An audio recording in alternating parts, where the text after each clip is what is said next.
Buenas noches, apreciable público. Hoy continuamos con la segunda parte, en esta ocasión continuamos con la segunda parte de la antología Entre Bichos, que como saben, hace unos días les presentamos la primera parte que corresponde al derrame cerebral número 53. Hoy grabamos en esta ocasión, en estos momentos estamos grabando la segunda parte, que es la cápsula literaria número 54 del derrame cerebral, propuesta por este autor, que soy yo, que me llamo Oscar Fuentes, para todos ustedes. En esta ocasión, la segunda parte está dedicada a la antología Entre Bichos, de Carla Cecilia Cejudo y Guillermo Torres, que son los coordinadores de Gestacuentos, un taller literario muy interesante que en la cápsula anterior ya les expliqué un poco, les comentaba, les platicaba cómo fue que yo conocí a estos escritores, ¿no? Entonces, continuamos con la lectura y posteriormente vamos a comentar los cuentos. Y dice así: El taco de colores, de la escritora Carla Carrola. Y dice así: No tuvo una madre que le dijera que no comiera basura.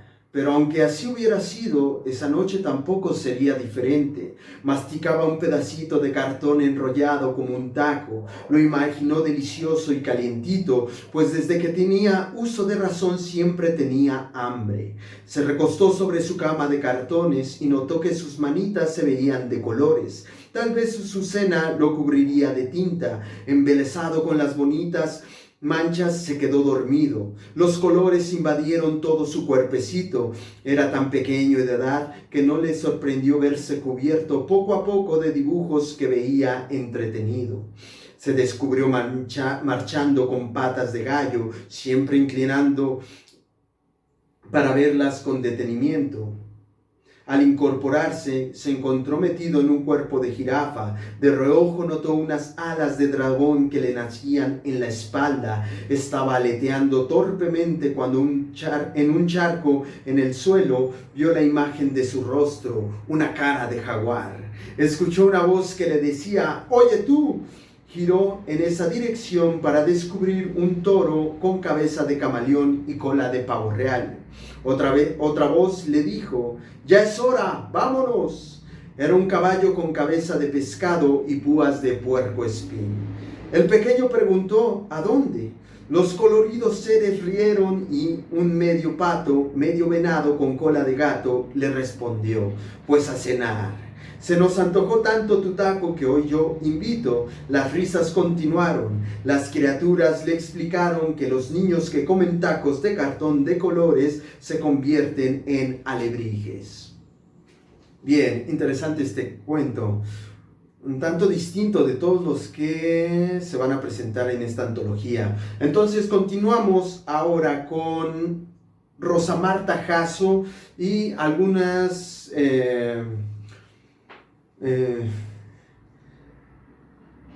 palabras breves para esta cápsula literaria, ¿no? Tiene textos largos también, pero no nos va a dar tiempo y eso lo voy a explicar en unos momentos, porque no puedo leer, o porque se me dificulta un poco leer sus textos largos, ¿no? En este caso voy a ir con ella con los breves, ¿no? Sentencia covidiana.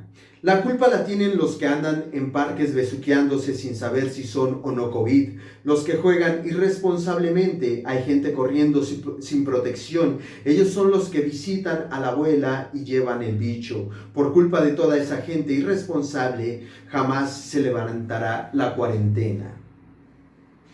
Confinamiento infragante. En el cuarto fin de semana de la cuarentena llegan personas de no buena apariencia a gritar desde un auto gris hacia mi edificio de 3 pisos. «Pedro, Pedro, baja y abre, sé que estás allá arriba». Son las 3 de la tarde. Pasa una hora y al no obtener respuesta se van. Eran 2 mujeres robustas y un hombre como chofer. Más tarde, ya de noche, se escucharon ruidos. Venía el tal Pedro, borracho, recargado en su niño de 12 años. La esposa y ellos dos subieron al 3er piso. Creo que todos los vecinos escuchamos los pasos acelerados, los gritos, las palabras afables queriendo tranquilizar a Pedro. Luego bajaron la escalera y vimos a Pedro y su hijo en la calle a medianoche. La mujer gritaba que se subieran. Pasó un rato y llegó el auto gris de la tarde. Las mujeres subieron y siguieron los gritos, ahora con recriminaciones y amenazas. No se entendía quién le gritaba a quién, pero parecía que Pedro saldría mal parado. Serían las 4 de la mañana cuando al fin llegó la calma al edificio. Al otro día, el ruido de un motor de mudanzas nos despertó y observamos a Pedro subiendo cosas. Antes de subir al camión gritó: "Pinches putas lesbianas". Bien, y el que sigue dice así: vida solo hay una. Pasando esta cuarentena te aseguro que dejaré a Martín. Desde diciembre ya teníamos problemas. No lo tolero más. Lástima que se atravesó la contingencia. A 28 años de casados, lo único que confirmo es que no lo quiero y voy a hacer cosas que me hagan feliz, mi pasión. Los hijos crecieron y no me necesitan más. Eso también lo he corroborado en estos días. Finalmente, todo lo que hice fue por ellos y ni eso me reconocen. Después de esto, saldré corriendo por la puerta hacia mi libertad física y emocional. Disculpa, amiga, que te lo escriba por WhatsApp, pero necesitaba contarle a alguien que las cosas no son como parecen. Gracias. Bien, así concluimos con esta Rosa Marta Jasso y continuamos con el siguiente texto que requiere de una hazaña, a ver si lo consigo, y es de Iván Sayas. Dice así: donde termina la atmósfera, es una pregunta, ¿dónde termina la atmósfera y comienza el espacio? Lo veo y pienso, y mientras pienso me digo cosas al oído, pienso que es bello, pienso en sus labios, pienso en sus manos, pienso que es mío, no, eso no, ya no debo pensar así, me digo a mí mismo mientras lo veo, porque no es que por ende tampoco pueda ser mío, y aunque lo fuera no debiera serlo, no tendría, no podría, no querría serlo, eso lo sé, estoy seguro, pero podría preguntarle si le gustaría quedarse, aunque al final no pregunta nada, y termina el habla atorándose entre mi garganta y mi pupila. También sé que algunas certezas son menos difíciles que otras. Sería más fácil saber que solo morimos cuando se nos olvida, pero eso tampoco es cierto. También es falso que los corazones se rompen, también que los deseos de las estrellas fugaces se cumplen si los callas. Todo es falso, pero precisamente por eso es una certeza llevadera. Lo sigo viendo y sigo pensando. Paso mi mano entre su cabello y me digo cosas al oído, cosas sencillas sin importancia, cosas como la lista de cosas que faltan por comprar en el departamento, nada extraordinario, comida, siempre comida, pero sobre todo faltan clavos. Llevo un par de semanas queriendo colgar un par de cuadros y es el día en que sigo olvidando los clavos. Tengo el martillo, tengo identificado el lugar, tengo los cuadros, tengo la fuerza, pero no tengo los clavos. Quizá de eso se trata el amor, de tener todo lo necesario para colgar cuadros en las paredes, cuadros por todos lados, del mar, de atardeceres, de jarrones, de flores. Personas no, las personas nunca son las mismas cuando se pintan, al final nunca son quienes queremos ver. Lo sigo viendo y sigo pensando,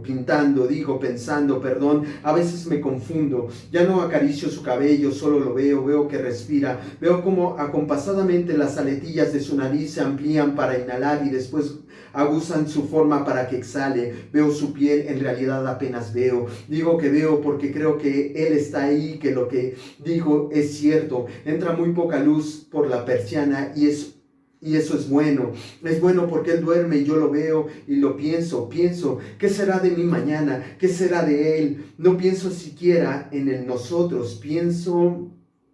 Pero bueno, sería bueno, quizá de eso se trata, ¿no crees? De que todo sea bueno, de que sea lo mejor posible, salir con una carta de buenos deseos en las manos para que él, al primer encuentro, la rompan en 1000 pedazos y uno se quede como imbécil viendo no los trozos de papel que hay ahora, sino el vacío que existe entre ellos. De eso se trata, de ir viendo nuestros vacíos, pero no siempre se puede. Si el espejo no está roto, no los vemos. Si el espejo no está roto, no nos vemos. A veces, cuando nos herimos accidentalmente, podemos ver nuestros vacíos. Cuando estamos 3 o 4 semanas en una escayola en el pie izquierdo por un descuido,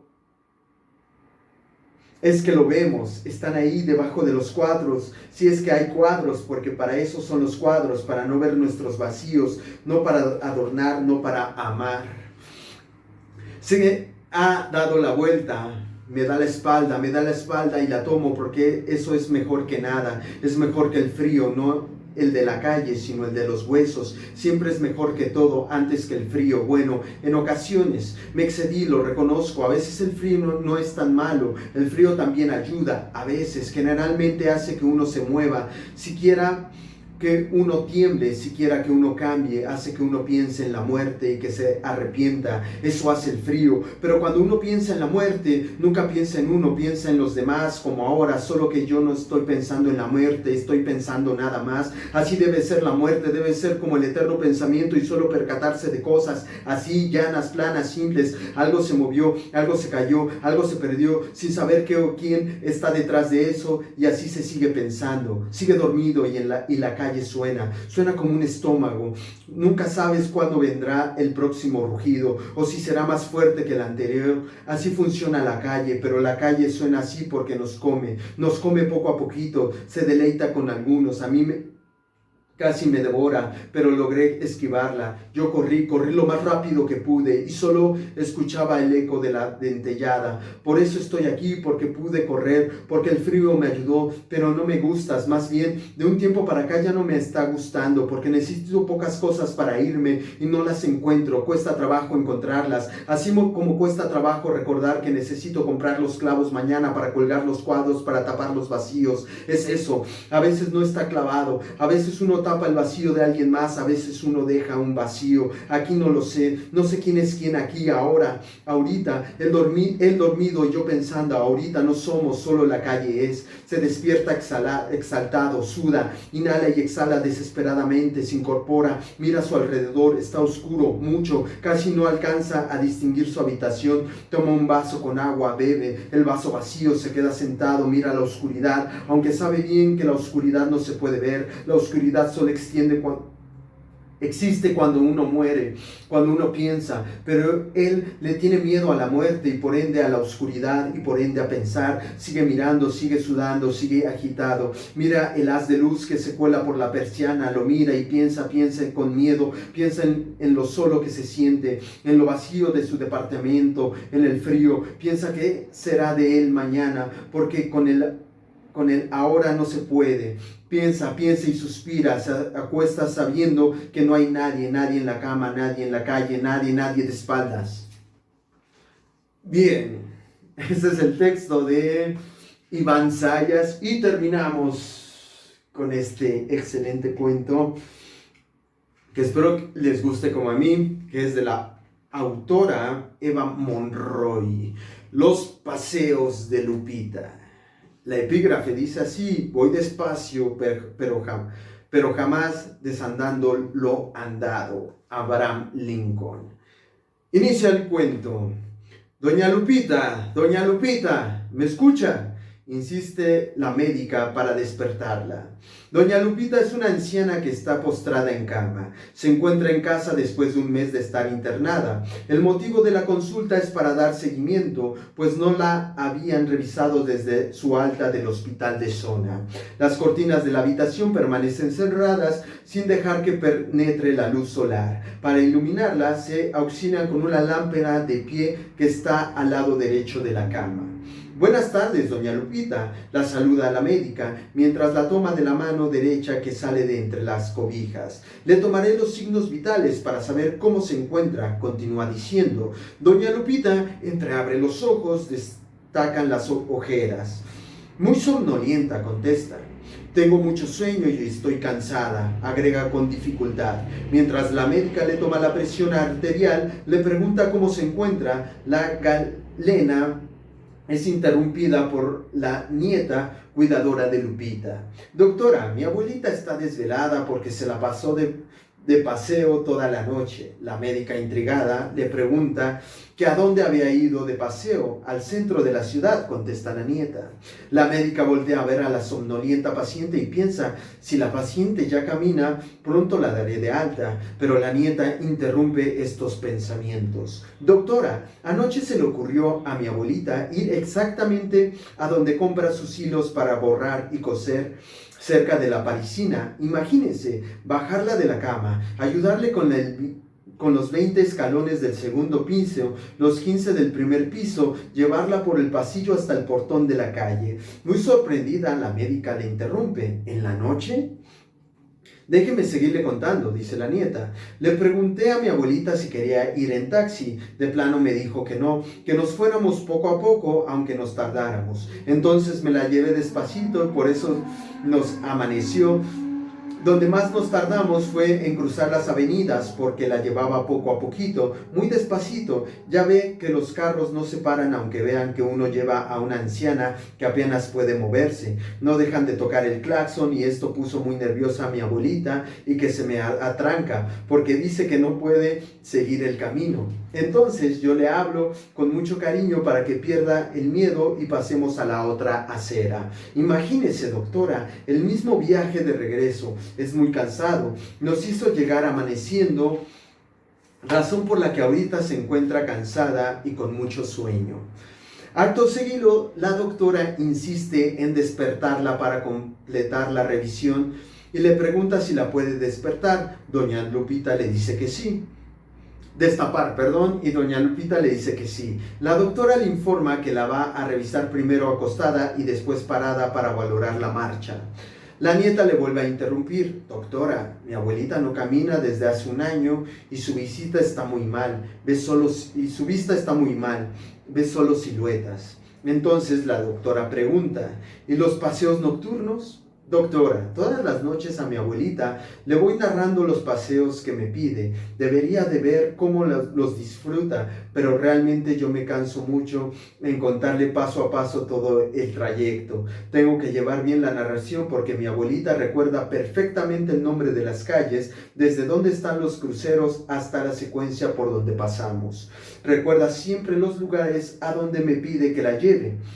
La médica sigue oyendo a la nieta mientras revisa a doña Lupita, ya despierta y cansada. La doctora le vuelve a preguntar a doña Lupita cómo se siente, a lo que doña Lupita le contesta con voz ronca. Un poco cansada porque caminé toda la noche para ir a comprar mis hilos. Bien, así termina esta antología. Bueno, no termina así. Termina así esta cápsula literaria, la lectura de esta cápsula literaria. Por ahí hay unos 5 cuentos más en esta antología que se llama Entre Bichos, publicada por Gestacuentos, coordinada por Carla Cecilia Cejudo y Guillermo Torres. Esta publicación está editada en la Ciudad de México en el año 2021, es decir, en plena pandemia, o saliendo prácticamente de pandemia, del encierro largo que nos impusieron ahí los que saben de medicina y de virus y cosas de esas. Pues esta publicación se dio en este periodo, ¿no? Un periodo muy reciente, es decir, estamos a escasos 6, 7, 8 meses de la publicación de este libro. Entre Bichos, que es la primera antología del taller de Gestacuentos. Bien, ahora sí, pasamos a comentar los textos y la antología en general. Bien, la antología, como me pude dar cuenta, contiene por allí, ya en la parte literaria, pues sí, o sea, tiene esa parte de las antologías en donde uno ve precisamente a todos los autores, a cada uno de los autores cómo escribe, pero también cómo es la evolución de cada autor y de cómo evoluciona el libro en su totalidad. Es decir, en esta antología vamos a tener cuestiones simbólicas, como lo vimos con la primera autora que leímos la semana pasada, que es esta Lucha Bañuelos, en la cual veíamos a ese Tlaloc un tanto coetáneo a nosotros, ¿no? Un tanto un Dios que se actualiza, digamos, en un cierto mito o algo que puede ser un mito, una versión más del Dios, ¿no? Que se le denomina con cariño porque es Tlaloquito, ¿no? Entonces tenemos como esa parte un tanto referencial para nuestro territorio, es decir, desde el principio el cuento nos está dando un referente espacial, ¿no? Un referente de territorio. Muy interesante la propuesta. Después, ya la antología viene, bueno, por ahí vienen otros autores, en los cuales en algunos me di cuenta que tenía una especie de como de... en literatura se conocen como lugares comunes, en las que pues prácticamente es como una película de terror de esas hollywoodenses. Y con respecto a eso no quiero decir que esté mal, sino simplemente es una literatura que es muy aceptada por algunas personas o por algunos lectores. Esto lo digo con referencia a que en algunos talleres que muchos nos hemos encontrado, los lugares comunes los toman como algo malo, ¿no? Algo así de, pues siempre es lo mismo, y entonces busca algo diferente, ¿no? Entonces, pero pues hay personas que pues, si les gusta esa literatura, si les late esas propuestas, pues las pueden seguir leyendo, y los escritores pueden seguir escribiendo sobre esos temas, como son los temas del amor y demás, de esa poesía un tanto romántica, o esos cuentos tantos románticos y demás, o de autoayuda. Pues realmente si te late leerlos, si te late escribirlos, es muy válido. Sin embargo, bueno, también tenemos esa como contraparte, ¿no? Es decir, pues prácticamente ya sabes qué es lo que va a pasar, ¿no? Solamente hay solamente algunos chispazos de cosas que pueden ser, o personajes que pueden ser un tanto distintos, ¿no? Pero ahí se nota, independientemente de todo, la creatividad del autor. Y con eso me gustaría también retomar un poco a Carla Carrola, que es la que vimos del niño, que con ese iniciamos esta cápsula, del niño que vive en la calle y que se está imaginando cosas y que se está imaginando su taco de cartón, ¿no? Que sabe muy bien y que él mismo ya se empieza a transformar, ¿no? Una especie ahí de metamorfosis que sufre el niño y todos los que están a su alrededor, ¿no? Con los que comparte la calle, ¿no? Bien, en ese cuento yo me acordé precisamente del maestro Hugo Giriart y su libro de Los dientes eran en el piano, en el cual el maestro Hugo Giriart nos propone, por supuesto, en esa inventiva para todos nosotros, los artistas, los escritores, imaginarnos, por ejemplo, cómo sería un partido de fútbol con 2 balones, cómo se jugaría, qué ventajas, qué desventajas, qué nuevas cosas nos traería. Eso es lo que propone, y eso es lo que vi en Carla Carrola, en la que precisamente ya está jugando con las palabras, está jugando con las formas, está jugando con la inventiva, es decir, un tanto fantástico el cuento, en un orden de fantasía, vamos a decirlo, no tanto en la denominación de la corriente fantástica, que como varios de nosotros sabemos, viene más hacia la parte del terror, sino de una cuestión más de fantasía, de inventiva, de romper los esquemas, romper todo lo que la coherencia de la realidad. Es decir, aquí es un cuento realmente de ilusión, de ficción, podríamos decirlo, tal vez un cuento más allegado a la ficción como tal, de creatividad, de todo, y que al final de cuentas, aunque nos narra cosas absurdas, son plenamente entendibles y son disfrutables, y creo que el cuento fue evidente, ¿no? La sutileza del cuento. En Carrola se ve precisamente toda esta magia, ¿no? Toda esta proposición, precisamente ella es música, y pues ahí se ve también como los tonos musicales, los colores, las atmósferas, la cuestión del espacio, ¿no? Se nota mucho como autora, ¿no? Pero bueno, eso porque yo lo conozco y porque también leí La Semblanza, que como ustedes saben, esta antología, cada autor trae su semblanza, trae la semblanza del autor antes de sus cuentos, ¿no? Y bueno, continuamos igual con Guillermo, bueno, pues ahí sí, una cuestión precisamente de orden fantástico, una cuestión tanto cotidiana de brujería y de cosas así, en la cual hay una persona que en este caso es el niño, que lo están debatiendo, en el cual se está luchando por la vida de este niño, tanto la madre por llevárselo pues con ella, ¿no? Digamos, que se muera, por decirlo de alguna forma, o las brujas, las hechiceras, más bien las videntes, tratan de quedárselo, ¿no? Que en la realidad, vamos a decirlo, con vida, pero ella es una lucha de poderes, que es igual un tema que también ya se ha tratado como en los temas de la humanidad, es un tema cotidiano con estas cuestiones de las videntes, que a mí me gustaría hacer precisamente esta anotación o este comentario a pie de página en la cual ver a este tipo de brujas precisamente no como se nos ha enseñado desde Occidente, como personas malas o que son el diablo, con connotaciones de ese tipo, sino son personas que ven más allá de lo que las personas comunes ven y que pueden curar de alguna forma, por eso son curanderas también, ¿no? Entonces hay que quitarles esa connotación negativa. Bueno, precisamente, pero utilizando precisamente lo que es un buen análisis, un buen argumento y una buena crítica al respecto. Y bueno, igual con Carla Cejudo, ahí encontramos precisamente también el cuento de denuncia, ¿no? Seguramente ese cuento que nos presenta sobre la niña que es vendida, que es utilizada, que tiene una vida prácticamente difícil, muy, muy difícil, pero que nos muestra, podríamos casi estar seguros que es una historia verdadera de la cual ella la pasó a formarla, a darle cuerpo en un cuento, ¿no? A darle un sentido narrativo a esa anécdota, a esa historia de vida, que como sabemos, y lo vuelvo a repetir, todos sabemos que ese tipo de situaciones se dan.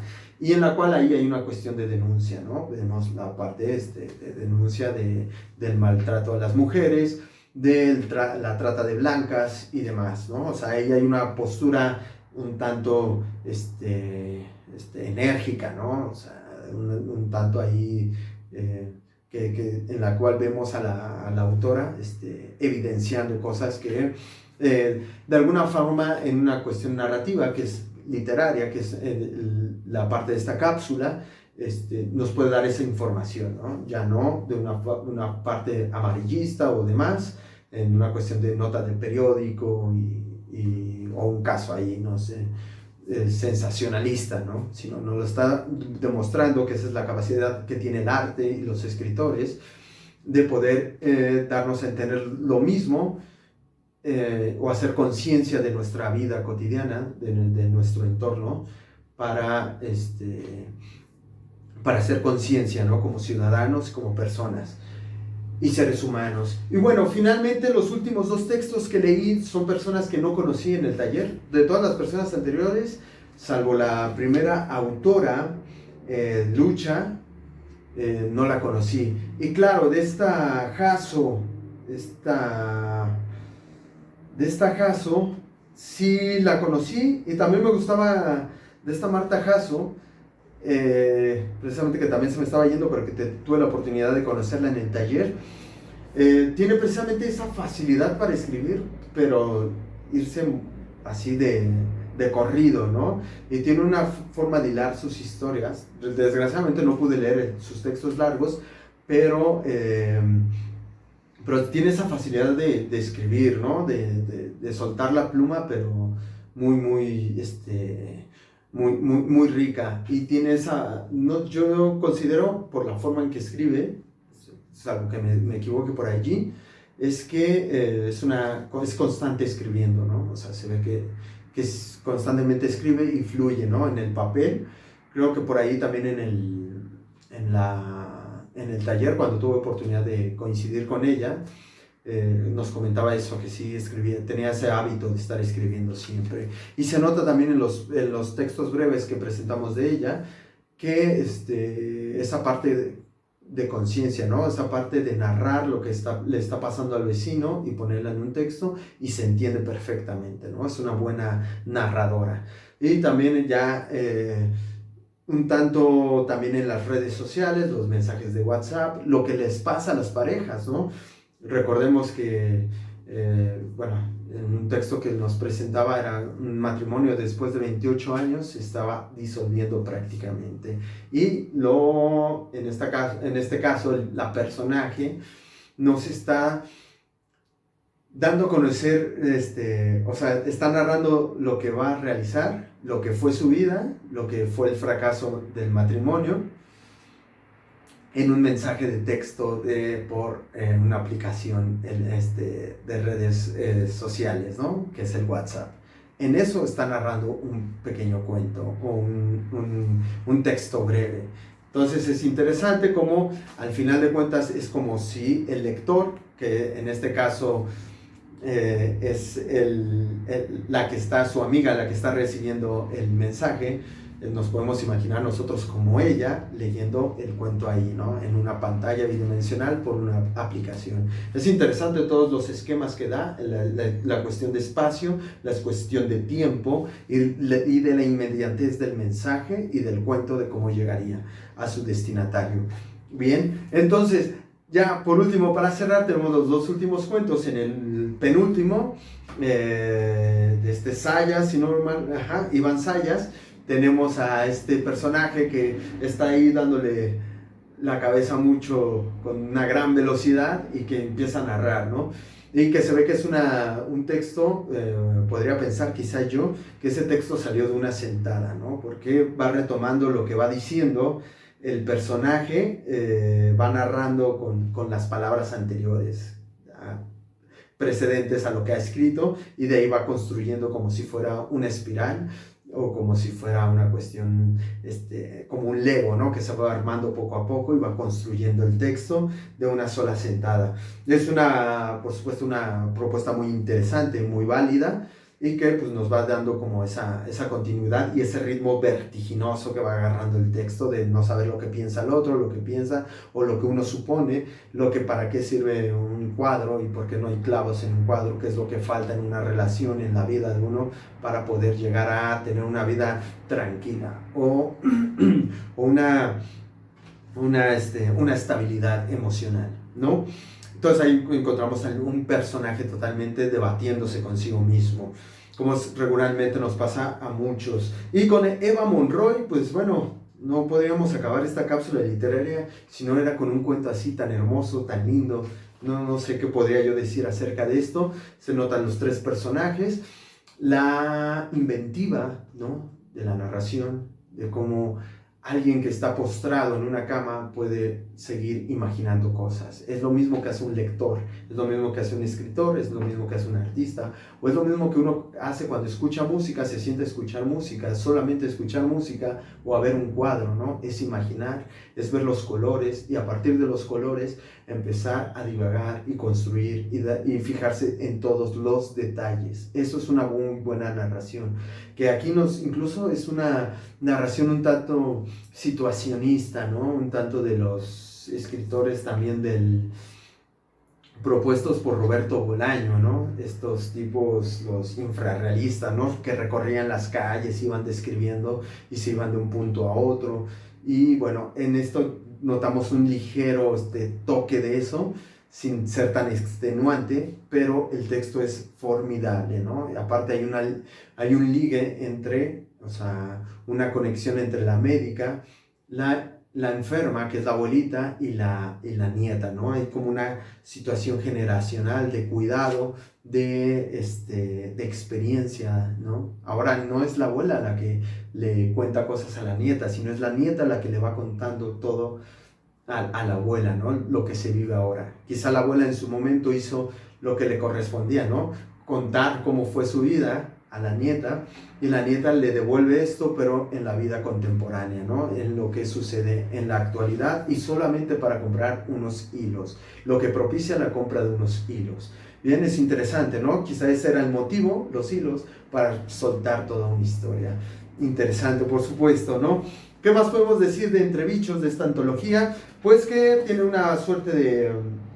Está impreso en papel cuché y tiene una suerte también, una propuesta ahí fotográfica, Desde la portada se nota la cuestión fotográfica en la cual la cuestión visual apoya a los textos. Si me lo permiten, y espero no... también la fotografía es un tanto experimental, tiene cuestiones un tanto experimentales en esos blancos y negros que, como sabemos, pues, resaltan más los rasgos de las personas fotografiadas. Una de las modelos de esta antología es la hija de Carla y de Guillermo, que se llama Sara, es la modelo, o una de las modelos. La otra chica no la conozco, y no sé si eso tenga que ver con algún diálogo realmente entre la parte fotográfica como tal, en cuestión de lo que es la mirada, ¿no? O sea, bueno, más bien yo pensaría es eso, ¿no? La mirada del fotógrafo, la mirada del escritor y la mirada del lector, ¿no? Hay una triangulación ahí también un tanto, quizá ahorita lo estoy forzando un poco porque es algo que me está saliendo, ¿no? De algo que ahorita estoy como quizá pensando, ¿no? De forma rápida, y quizá también el título de Entre Bichos precisamente es lo que nos va dando esa cuestión de supervivencia, ¿no? Que puede ser ahí, ¿no? Que igual acá pues, veo que incluso en la portada hay una cuestión como de cucaracha o no sé qué es, pero al menos tiene antenas y es un bicho precisamente, pero que va marcando un camino, ¿no? Es una cuestión de supervivencia, recordemos, quisiera yo pensarlo así, ¿no? Tendríamos que hacer una cuestión ya tanto hermenéutica para llegar al fondo de todo esto, o que los propios autores, los propios participantes de esta antología nos cuenten y nos dejen los comentarios acerca de qué va realmente la portada y el nombre de Entre Bichos para esclarecernos, ¿no? Aparte de toda la propuesta literaria que traen estos autores. Bien, por mi parte es todo. Recuerden que estas cápsulas literarias llegan a ustedes gracias a Muerde Lígula. Yo me despido, espero que les haya gustado esta cápsula literaria y nos vemos en un tiempo que espero sea corto.